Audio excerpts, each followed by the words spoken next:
Good afternoon, Africa. Welcome to another insightful edition of African Economy, your weekly window into the heartbeat of Africa's market, money and economic movement. Here we go beyond the headlines, breaking down trends, connecting the dots and giving you a clearer view of how business and policies shape everyday life across the continent.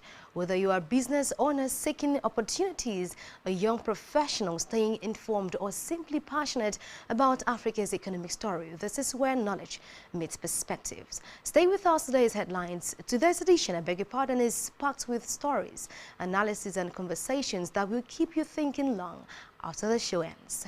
I am your host, Wangfon Walter, and it's great to have you in African Economy. Here's what we are tracking today. President Bola Tinubu sheds light on the newly established 200 billion naira intervention fund for MSMEs and manufacturers, a move aimed at boosting productivity, curbing unemployment and cautioning businesses from the harsh economic climate. Uganda's long-awaited $4 billion oil refinery ages closer to reality, with operations expected to begin before 2030. Analysts say this could be a game-changer for the country's energy independence and regional fuel supply. Also, cooking gas prices soar across Nigeria despite the end of major industrial strikes. Consumers are feeling the heat as the price per kilogram climbs to record highs, sparking renewed debates about domestic production and distribution gaps. Cape Verde's economy records faster growth in the second quarter of 2025, driven by tourism, transport and services. The island nation continues to outperform regional averages, offering lessons in diversification and stability. Great to have you for this half-hour show. And to begin, let's now turn to how the US dollar is performing across African market.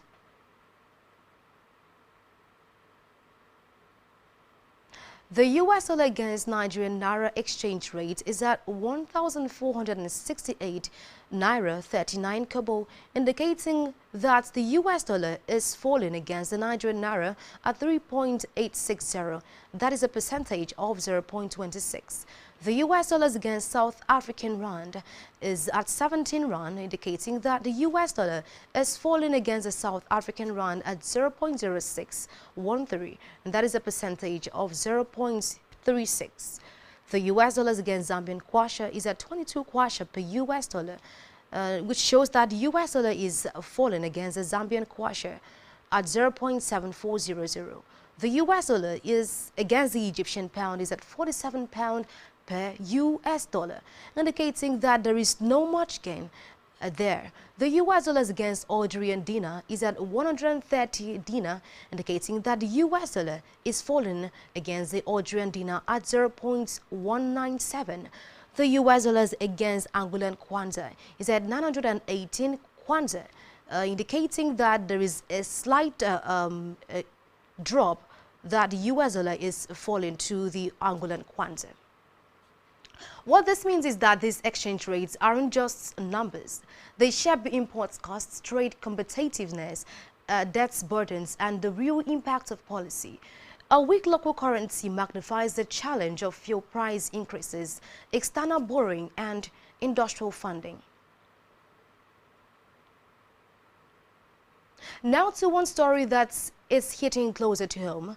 Cooking gas prices have soared dramatically across Nigeria despite the end of the Dangote refinery and Pengassan strike. Prices of liquefied petroleum gas have continued to climb, hitting as high as 3,200 per kilogram in some areas. That's a 100% increase from just a few days ago, meaning a 12.5 kg cylinder now costs between 16,500 and 18,000 naira. For many households, this sudden spike isn't just inconvenient, it is unsustainable. To help us make sense of what's driving this crisis and what can be done, I'll be joined by tax supervisor of Smell Communications Nigeria Limited, Lagos State. He is Mr. Lekon Enyade.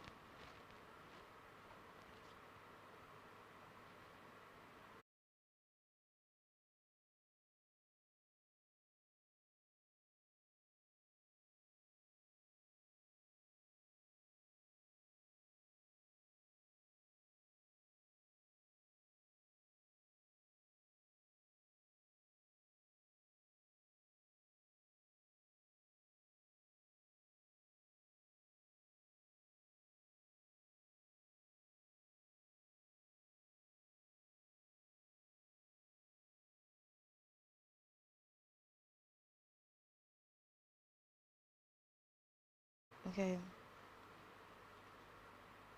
I apologize for the delay. We'll go on a break, and when we are back, African Economy continues. Stay tuned.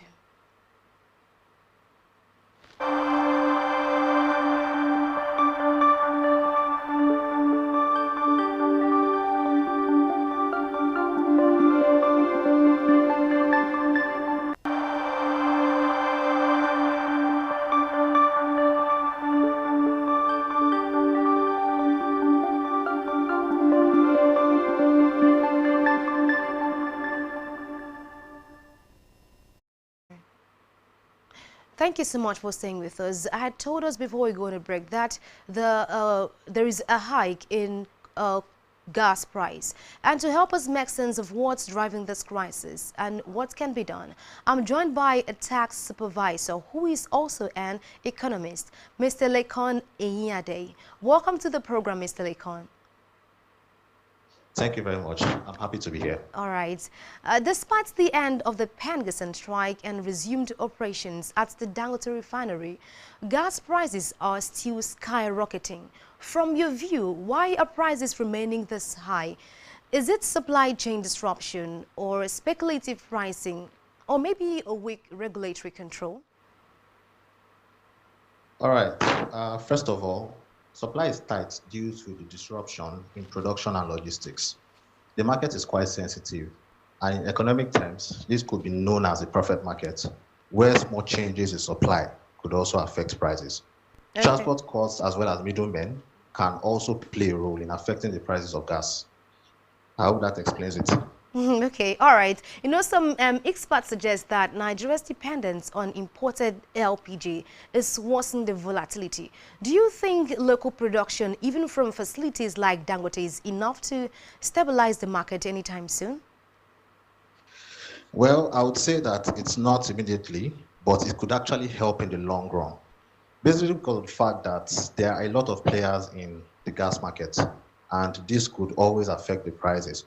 When you have middlemen that are always interfering with the product before getting to the final consumer, definitely the price will always be unstable. But till then, we have to wait till the refinery is fixed soon. All right. Okay. At 3,200 per kilogram of gas price, cooking gas, is now competing with kerosene and even charcoal in some low-income homes, a worrying reversal for clean energy adoption. Do you think this surge could derail Nigeria's transition to cleaner household fuels? And yes, if so, I believe it could. Okay. Yeah, but if so, what immediate interventions or policies can the government do you advise the government to introduce to caution families and restore affordability? I actually believe it could affect the move to clean energy. And this is because not many families will be able to afford high cooking gas prices. For example, now, even the hike in petrol, not many families are even able to recover from that.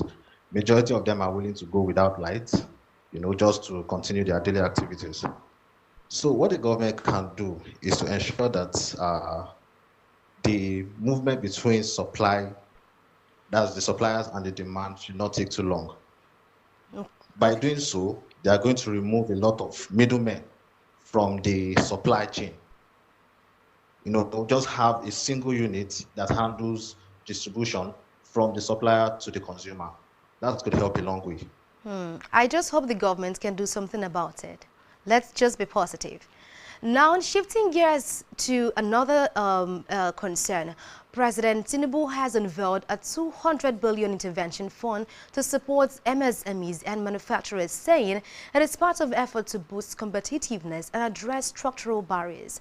President Tinubu, who stated these in Abuja when he officially declared open the 31st Nigerian Economic Summit, which ended yesterday, noted that the Bolivian nation's economic expert had been the magic wand behind his administration's ongoing reforms.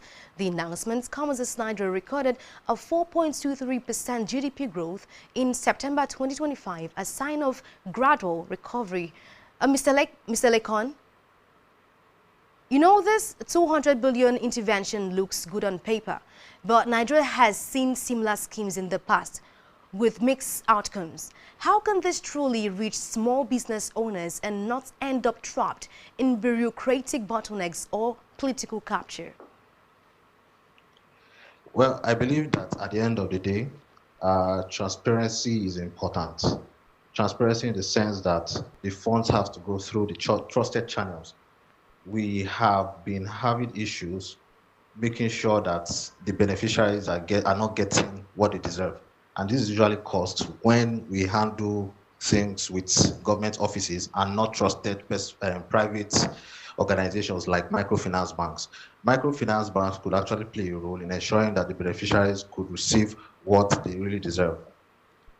This Okay. will this will also reduce political interference and encourage transparency. So that's what I believe. All right. On the flip side, what accountability measures would you recommend to ensure this fund delivers real economic impact? Well, first of all, I believe that beneficiaries should have a verifiable ID or like a BVN. This could assist in tracking transfers. You know, if each beneficiary are easily identified, definitely we know how much is going to who, and at the end of the day, we can know how to recover those funds. Okay, that's quite insightful. Let's take a look at this too. In the article that the Vice President Shetima read at the just concluded summit, President Tinubu said the fund aims to rekindle hope for the vulnerable and jobless youth. In practical terms, how can this intervention spark real job creation, especially when many MSMEs are still battling high energy costs, foreign exchange shortages, and low consumer spending?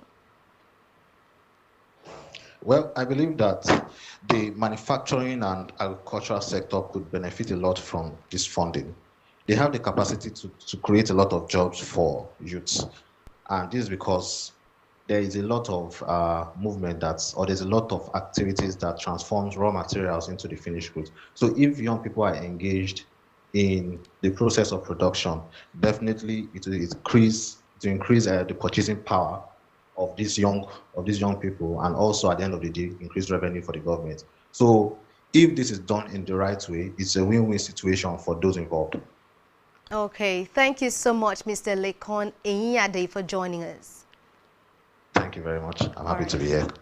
Quite an enlightening discussion there. Clearly, the twin issues of rising cooking gas prices and access to affordable business funding tell one story, that Nigeria's economy is at a turning point where policy, production and people's welfare must align. We'll keep tracking how the LPG market responds in the coming weeks and how the 200 billion naira intervention fund impacts MSMEs and manufacturers across the country. Away from that, Mohammed Sanusi, a former governor of the Central Bank of Nigeria, CBN, has cautioned against loosening monetary policy, warning that a reduction in interest rate at this time could jeopardize economic stability and reverse recent gains in the fight against. At the Nigerian Economic Summit, Sanusi described the recent reduction in the monetary policy rate to 27% by the CBN as premature and sending wrong signals. He urged the Apex Bank to maintain a tight monetary policy to ensure economic stability. Sanusi further noted that the Nigerian economy had shown promising signs, growing by 3% in the first quarter and 4% in the second quarter of 2025, which according to him surpasses population growth for the first time in several years. Africa's top universities are steadily strengthening their global standing, carving out a more visible presence in the Times Higher Education World University Rankings 2026. Trusted worldwide by students, academics and policymakers, the rankings assess over 2,100 institutions across 115 countries, evaluating their performance across teaching, research, industry impact, and international outlook. While the latest rankings reveal stagnation in parts of Asia and a continuing decline in U.S. performance, Africa's best performing universities, particularly in South Africa, Egypt and Morocco, continue to make incremental gains. Let's look at the chart of the best universities in Africa in 2025. South Africa, according to the chart, leads the continent, boasting 7 of the top 11 African universities in the rankings. At the top is the University of Cape Town, UCT, a global institution with over 5,000 academic and professional staff and 29,000 students from more than 100 countries. UTC's 6 faculties: commerce, engineering and the Belt Environment, Health Sciences, Humanities, Law and Science collectively produce about 7,200 graduates every year. Next is Stellenbosch University, which began humbly in 1918 with 4 faculties: art, science, education and agriculture, with 503 students and 40 lecturers. Third is University of Witwatersrand. Fourth is Mohammed VI Polytechnic University. Fifth is University of Johannesburg. Fifth is University of KwaZulu-Natal. Science and Technology, among others. We'll go on a quick break again. And after the break, we'll tell you how Uganda's $4 billion refinery projects could change the game for East Africa's energy markets. Stay tuned. We will be right back. I wasn't supposed to.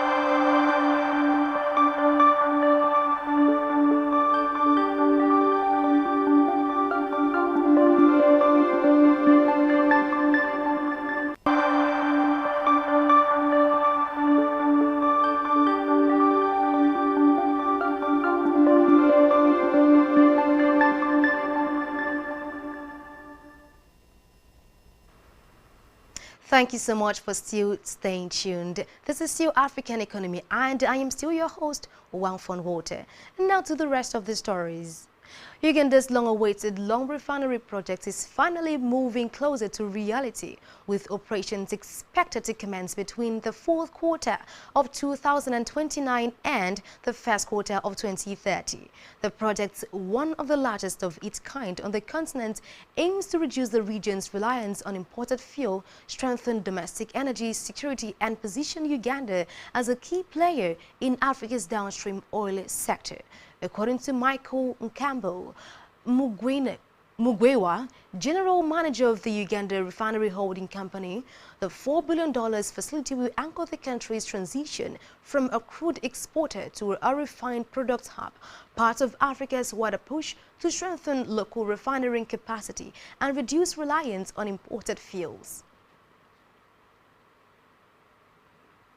South Africa has extended the Zimbabwean exemption permit until May 28, 2027, protecting about 178,000 Zimbabweans from deportation.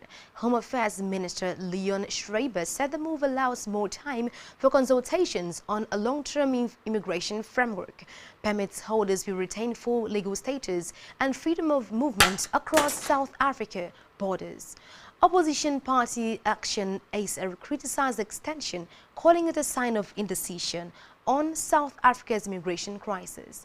The permit, initially set to expire in November 2025, allows Zimbabweans who fled economic hardship in their home country to live and work in South Africa legally. Away from that, the economy of Cape Town expanded by 6.2% year-on-year in the second quarter of 2025, accelerating from 3.7% rise in the previous period. Key sectors driving growth included construction at 23.2% and 15.7% in the first quarter, mining at 25.2% and 20.1%, fisheries at 20.5% and 17.9%, transport at 7.9% and 6.3%, accommodation and food services at 15% and 4.7%. Public administration at 99%, and 1%, and business services at 10.9% and 2.7%. Additionally, net taxes on products after subsidies increased to 8.3% in the second quarter, adding 1.3 percentage points to total GDP growth. On demand side, Private consumption rose to 2.7% and public consumption grew by 5.2%, while investment surged to 12.3%. Net external demand also contributed positively to the GDP growth as exports advanced by 3.2%, whereas imports rose by only 0.2%. Lastly, in African economy, Namibia's annual inflation rate rose to 3.5% in September 2025 from a 7-month low of 3.2% in the prior month. The increase was mainly driven by a rebound in transport costs of 1.3% and 1.0% in August, along with higher prices for housing and utilities at 3.6% and 3.4%, clothing and footwear at 1.9% and 1.5%, recreation and culture at 4.0% and 3.8%, and hotels, cafes and restaurants at 4.2% and 3.8%. Meanwhile, inflation eased for food and non-alcoholic beverages at 4.9% and 5.2%, alcoholic beverages and tobacco at 4.9% and 5.5%, furnishings and household equipment at 1.6% and 2.0%, miscellaneous goods and services at 3.0% and 3.5%, as well as health at 3.1% and 3.4%. On a monthly basis, consumer prices were unchanged for the second consecutive month. And that's where we call it a wrap on today's edition of African Economy. We started with the surge in cooking gas price, now selling at 3,200 naira per kilogram at some areas of the country, despite the end of the Pengassan strike. A reminder of how fragile Nigeria's energy supply chain remains. We also unpacked President Tinubu's 200 billion naira intervention fund for MSMEs and manufacturers designed to stimulate growth, expand access to credit, and keep small businesses afloat amid rising costs. And from East Africa, we turned the spotlight on Uganda's $4 billion oil refinery, a bold move towards regional self-sufficiency and a potential game-changer for Africa's refining capacity by 2030. 3 key stories, 1 clear message. Africa's economic future is unfolding fast, and we are here to make sense of it all. Don't forget, you can catch us on Spectrum TV, African Economy, every Tuesday and Thursday at 2:30 p.m. You can stream us live on Facebook and YouTube at Spectrum TV Live. I am Wangfono Abasi Walter, signing off until next time. Keep thinking growth, keep thinking progress, because this is where Africa's economy speaks. Goodbye, Africa.